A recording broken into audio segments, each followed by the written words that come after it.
Olá, você que acompanha o site Notícias Agrícolas, estamos de volta com mais um do Grão à Barra Podcast. Esse que é o podcast mais gostoso aqui do site.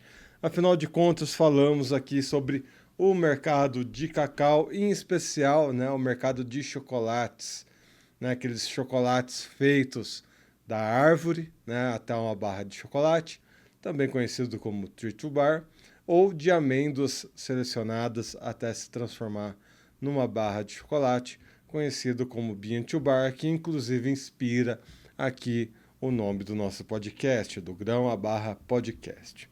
Muito bem, hoje a gente vai conversar um pouco, né, sobre questões mais técnicas, um pouco da história da presença do cacau lá no Pará, um estado que cresceu tanto em produtividade, em produção, que hoje disputa com a Bahia, né, como o maior produtor de cacau do Brasil, né, essa retomada do país, né, em crescer em produtividade e em retomar aquela pujança do passado, né, em retomar esse orgulho brasileiro de ser um grande produtor do cacau, em parte, né, combina com a história, né, com essa história da produção de cacau no Pará, que traz uma nova esperança, que traz um novo ânimo, né, para essa produção brasileira de cacau.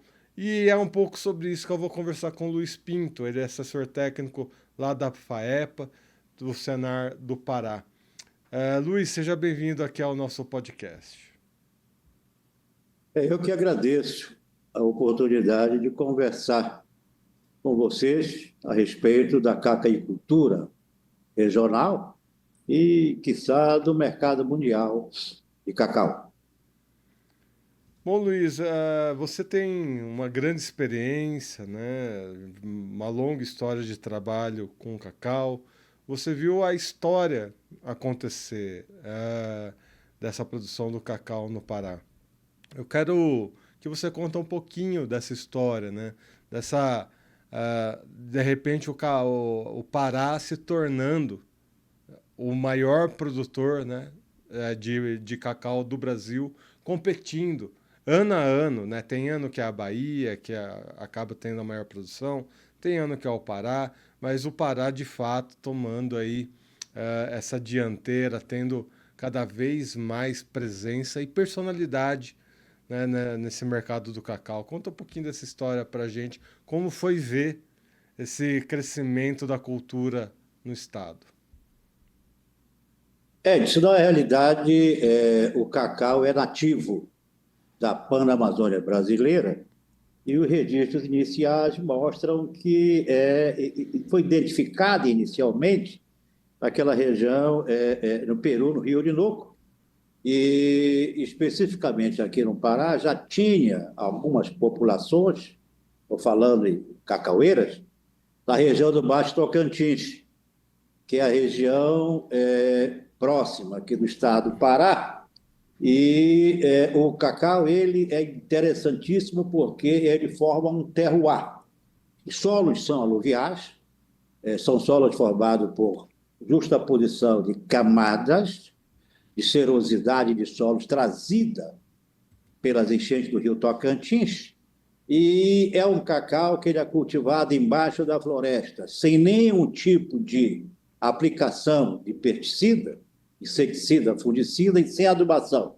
Eu chamo de cacau totalmente natural, cacau nativo, cacau selvagem, cacau ecológico. E esse é o terroir. O outro terroir é a Transamazônica, a CEPLAC, da década de 70, tirou o cacau da várzea, domesticou o cacau da terra firme, e da Transamazônica nós temos 85% da população cacaueira do estado do Pará. Estou falando em áreas implantadas. E o terceiro terroir fica na região sul do estado do Pará, que é o Polo Mar Novo, com epicentro na região de Tucumã.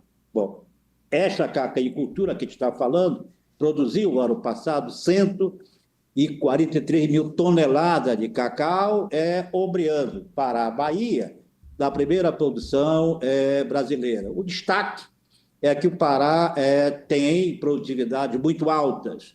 São em torno de 1.000 toneladas de amêndoa seca por hectare. Isso é um recorde mundial. E para a gente entender um pouquinho do trabalho da FAEPA, né?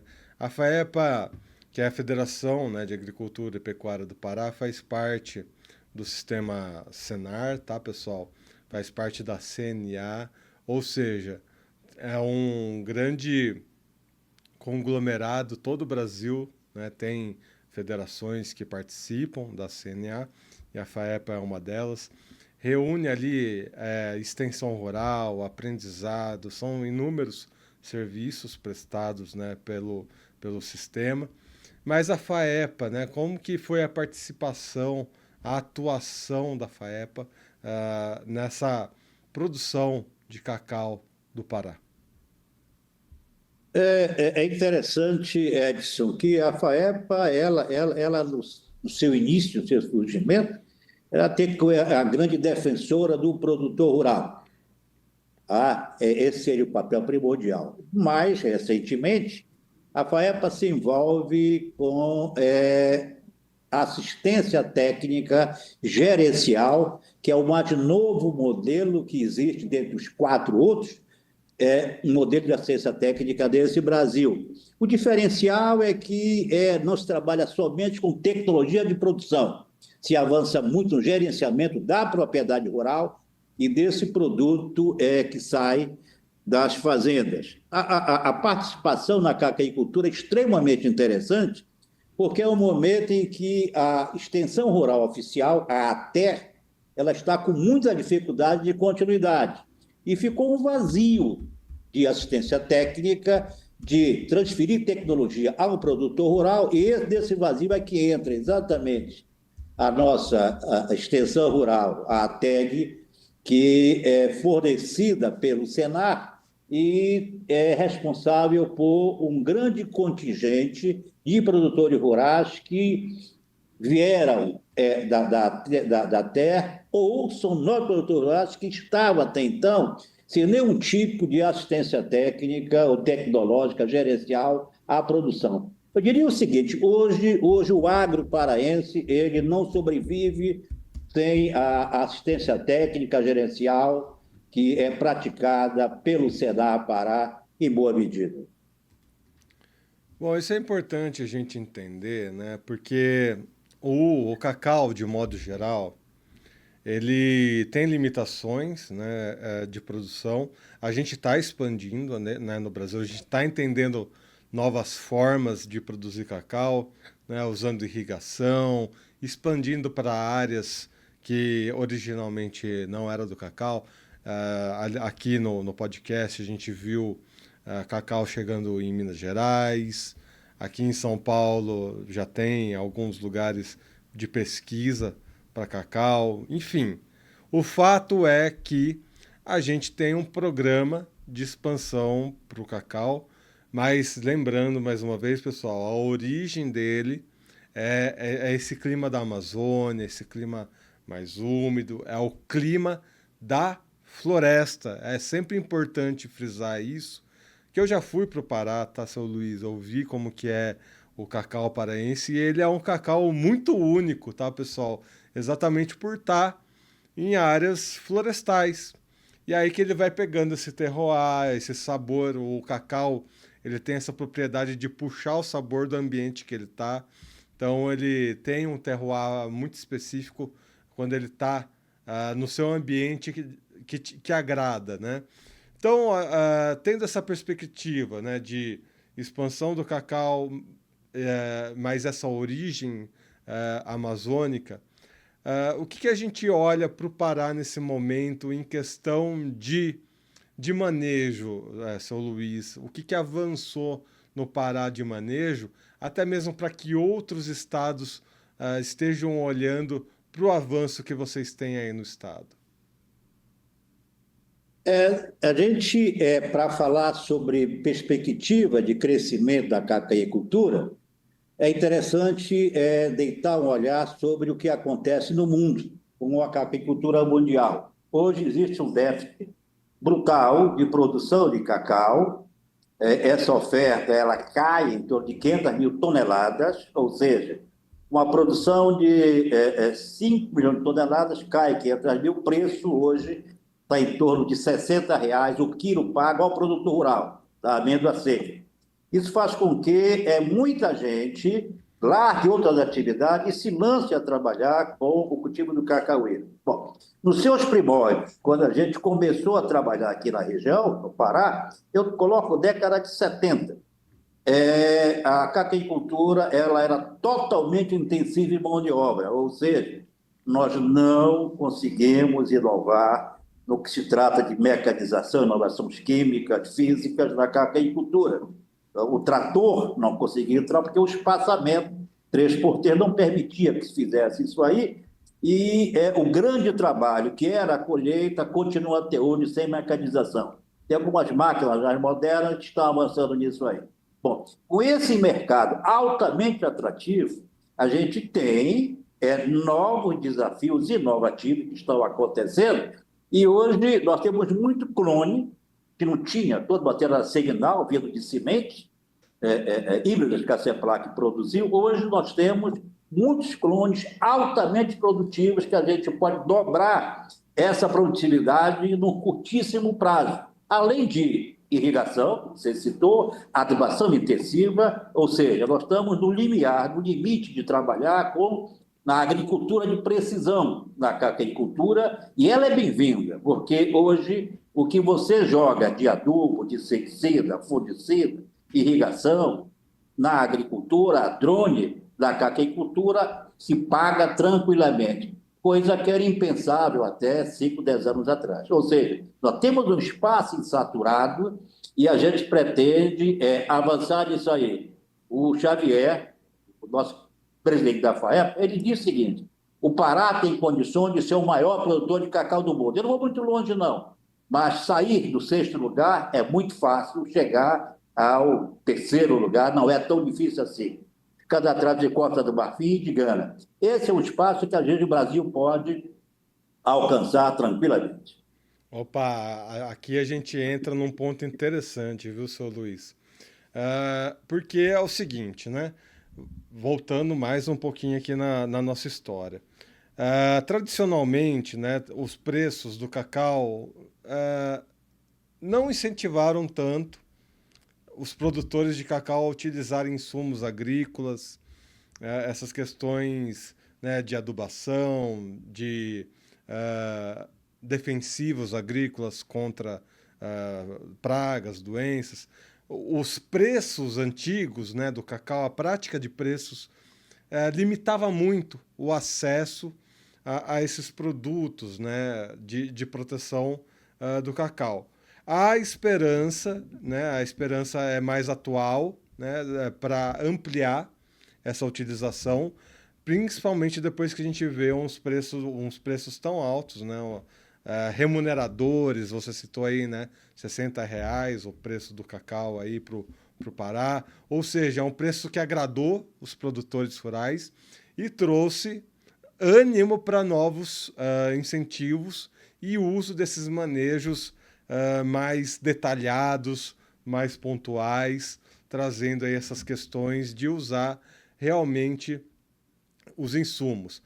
Porém, para o cacau, lembrando mais uma vez, pessoal, às vezes o cacau está num ambiente em que o uso desses insumos tem que ser muito controladinho, porque ele vai estar ali no meio da floresta, no meio de uma cabruca, e a gente tem que estar ali no ponto exato, ali para não pecar no exagero desses produtos, porque é um sistema muito delicado e não pode errar. Tendo isso na balança, né, de um lado, essa possibilidade dos produtores mais animados, né, em adotar novas tecnologias, adotar novos insumos, e do outro lado, né, esse equilíbrio ecológico proporcionado pelo cacau que está no meio da floresta. Como que a gente tende a trabalhar esses manejos, seu Luiz? O que a FAEPA já tem de pesquisa e colocado em prática para a gente ter essa sustentabilidade ambiental e a sustentabilidade desses insumos que tendem a estar cada vez mais presentes no cacau? Na realidade, os solos aqui da Amazônia, formação terciária, são solos frágeis. O ecossistema é frágil, de várzea principalmente, da caquecultura do Baixo Tocantins. Então, nós precisamos conhecer melhor essas possibilidades, esse agroecossistema, para que a gente possa trabalhar com a convicção de ciência mais apurada disto aí. O que falta na Amazônia é ciência, é conhecimento. Isso é fundamental que a gente tenha isso aí. Por quê?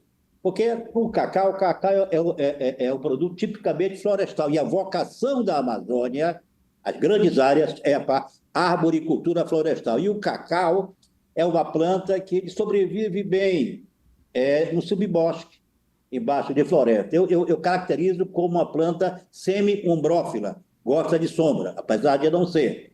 Tá certo? Então, quando a gente fala em COP30, quando a gente fala em sustentabilidade, o cacau é uma planta abençoada e vocacionada para esse sistema. Porque, naturalmente, o cacau, ele sobrevive, ele vive, ele nasceu exatamente num sistema, um grande sistema agroflorestal. Só que ele é primário, ele é de mata. Então, quando a gente fala muito aqui em proteger o homem, proteger a floresta, aonde tem cacau embaixo da mata, é assim na Bahia, o maior fragmento de Mata Atlântica está exatamente na Bahia, onde tem um cacau embaixo daquela. Isso protege, ou seja, o homem é um guardião da floresta. A gente precisa ter, muito claramente, buscar mais conhecimento para trabalhar plantas que sobrevivem bem em subbosque, em área sobre área. A preocupação que tu colocaste é muito interessante, ou seja, com os preços tendendo a trabalhar num patamar acima do convencional, um ponto fora da curva, o preço atual. A tendência é nós tenhamos, no médio prazo, um novo preço de equilíbrio. Aí tem que ser com muito cuidado, daí a ciência técnica tem um papel fundamental em orientar o produtor rural para que ele trabalhe a área dele buscando o mínimo possível de impacto ambiental. Impacto zero é impossível, mas a ciência está aí para que a gente possa avançar nessa direção. A gente vai. Aparentemente, esse ponto de equilíbrio está bem mais próximo do que a gente imagina, olhando os preços atuais aqui nas tabelas. A gente tem caminhado para esse equilíbrio, os preços não estão mais tão altos, igual a gente viu ali no finalzinho do ano passado, por exemplo. Ou seja, pessoal, vamos ficar bem atento nisso que o Luiz falou, né? As commodities, né? O mercado em geral, independente de qual setor a gente está falando, chega uma hora que oferta e demanda vai ter um equilíbrio. Isso faz parte do negócio. Mas outra coisa que o senhor me lembrou, né? A COP30. Teremos COP30 no Pará, né? Mais uma vez aí mostrando que o Estado tá bem representativo nessas questões de sustentabilidade. E isso remete também e me lembra o cacau, ele tem um grande protagonismo sustentável, né? Mais uma vez comentando, né? Essa participação, essa presença do cacau de ser da floresta, de estar na Amazônia, enfim. Perspectiva para a COP30, o que adicionar? Imagino que isso esteja adicionando, né? Questões dentro do Estado, né? Imagino que vocês estão atuando mais fortemente para situar os produtores a estarem mais participativos e ativos dentro dessa discussão, né, do COP30. O que o Estado está se preparando, né, para ter esse evento tão importante e o que o cacau vai apresentar para o mundo dentro dessa COP30? Olha, a COP30 é um grande desafio que o Pará recebeu e isso está gerando no Estado muitas coisas acontecendo ao mesmo tempo. Infraestrutura, por exemplo, nós temos obras em todo o Estado do Pará. Isso nos dá a sensação de que nós vamos fazer uma grande COP.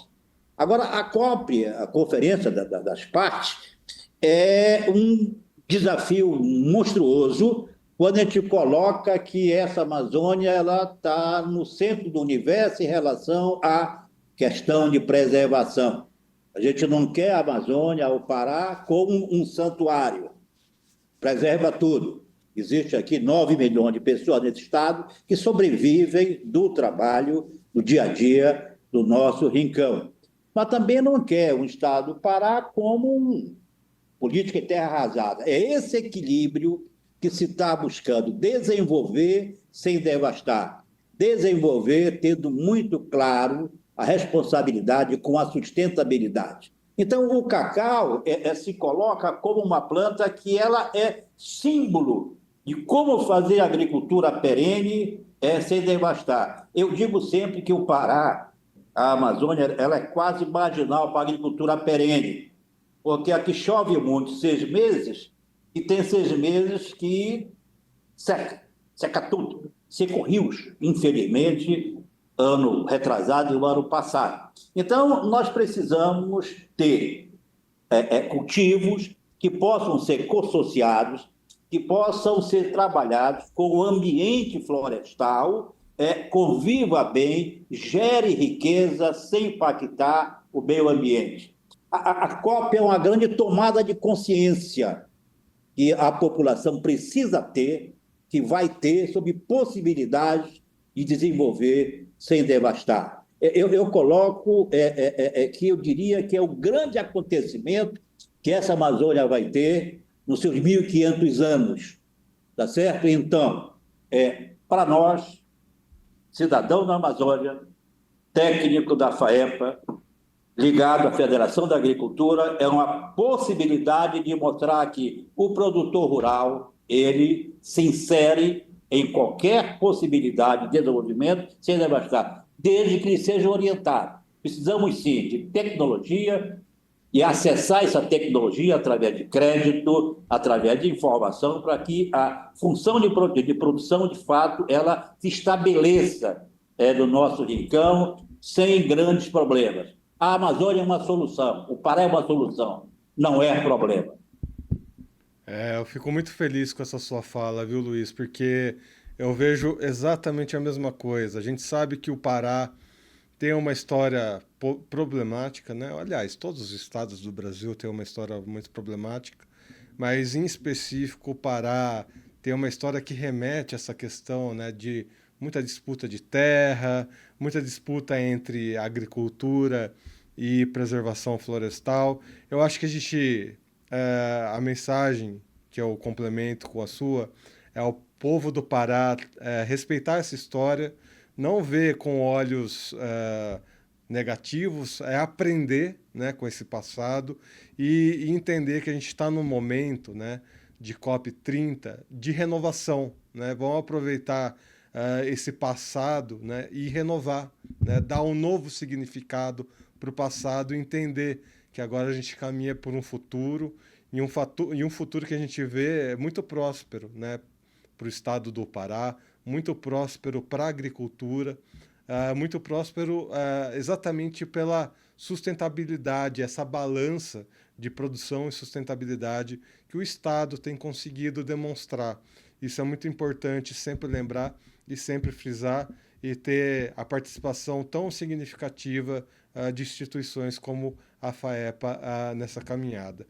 Por isso, seu Luiz, eu agradeço sempre o trabalho de vocês, né? Essa força que vocês dão para os produtores rurais, essa mão amiga que vocês têm, e deixo aqui um último espaço para você trazer aqui, né, os trabalhos e como as pessoas conseguem acessar as atividades que a FAEPA atua dentro do Estado.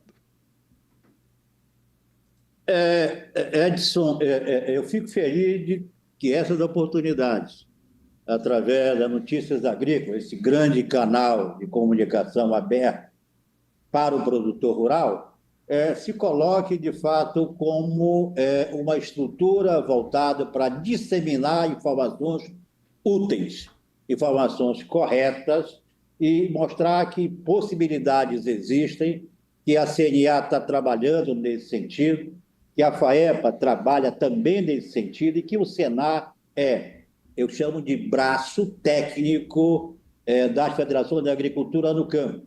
O homem do campo precisa de apoio. Se ele não faz melhor, o pequeno, o médio, é porque lhe falta incentivo, é porque lhe falta informação, é porque lhe falta base tecnológica. O que nós estamos dizendo é, se for dada a condição que nós esperamos que seja continuada, nós vamos ter nesse passado grandes lições, mas não vamos mais reincidir daquilo que, infelizmente, desabona um pouco a nossa história. Tá certo? O estado do Pará é um grande estado, 2 milhões de quilômetros quadrados, e é um estado que tem um potencial agrícola muito grande. Precisamos exacerbá-lo, desenvolvê-lo com o aporte de tecnologia, com a seriedade que o agro e o respeito que o agro, de fato, merece. Muito bem dito. Por isso, a casa aqui, né, o Notícias Agrícolas, sempre portas abertas para vocês, sempre que vocês precisarem, conte aqui com a gente, viu, seu Luiz? Eu estou à disposição. Qualquer coisa, Andressa, tem meu contato, vocês têm meu contato, estou à disposição de vocês aqui. Temos outros projetos que estão acontecendo aqui, a gente pode conversar em outra oportunidade. Com certeza, é isso aí. Um grande abraço. Obrigado, Edson. Um abração aí. Bom, pessoal, vocês viram, né? Participação aí do seu Luiz, Luiz Pinto, trazendo informações lá da FAEPA, né? A Federação da Agricultura e Pecuária do Pará, e essa atuação, né, do Pará na produção de cacau, né? É um estado onde o cacau era nativo, né? O cacau era nativo, e agora vê sua produção competindo cada vez mais posições importantes e trazendo essa renovação, né? Essa nova esperança de aumento produtivo para o cacau brasileiro. Assim como a Bahia também passa por um novo momento, é sempre importante lembrar. Mas o cacau realmente ele tem um protagonismo diferenciado e traz aí novas esperanças. E é sempre bom a gente estar atento, né? Afinal de contas, como a gente conversou aqui ao longo do nosso podcast, a COP30 vai ser lá no Pará. Essa discussão sobre o clima, né? Essa discussão tão importante, muitas vezes acaba envolvendo, né, a produção agrícola brasileira. E o cacau, ele é um grande protagonista para mostrar a nossa sustentabilidade, para mostrar como é possível ter um equilíbrio entre uma produção de commodity, né, uma produção que tem interesse econômico, que tem interesse de comercialização internacional, mas é uma produção que ao mesmo tempo está ali, né, no meio da floresta, no meio da cabruca. É uma produção de commodity internacional que está preservando as matas, preservando as florestas. Afinal de contas, o cacau ele se dá bem, né, nesses ambientes e ele, inclusive, precisa. A gente tem outras formas de produzir cacau, né? Estamos avançando nessa questão de outras modalidades de cultivo, mas a natureza, né, do cacau tá no meio da floresta, é precisar desse ecossistema, desse ambiente para estar saudável e estar bem. Lembrando, pessoal, se inscreva no canal, ative o sininho, deixa o seu like. Também tem uma playlist completinha com vários episódios aqui do podcast do Guanabara. Visita essa playlist, vai escutar, reescutar, né? Conhece um pouquinho cada uma das histórias fantásticas que passaram aqui pelo podcast. E eu vou ficando por aqui. Nos vemos num próximo episódio. Até lá.